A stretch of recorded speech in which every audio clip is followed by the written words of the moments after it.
আসসালামু আলাইকুম। আজকে আমরা সবাই মাছের কাবাব বানাবো। সাথেই থাকুন, দেখতে থাকুন। মাছ পুইরা কাবাব বানানো হবে, আর সাথে বানানো হবে পোলাও। পোলাও দিয়ে মাছের কাবাব দিয়ে পার্টি হবে আজকে। সবাই দেখতে থাকুন আমরা কীরকম করে মাছের কাবাব বানাই।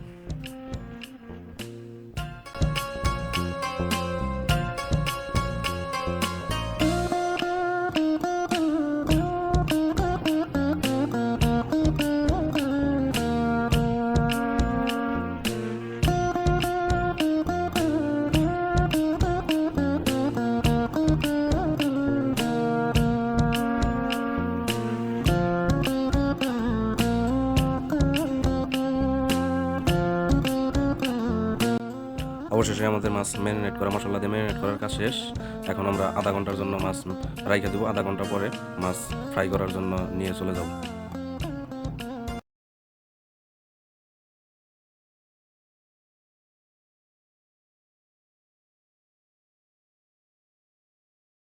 অবশেষে আমাদের মাছ মশলা দিয়ে ম্যারিনেট করা শেষ।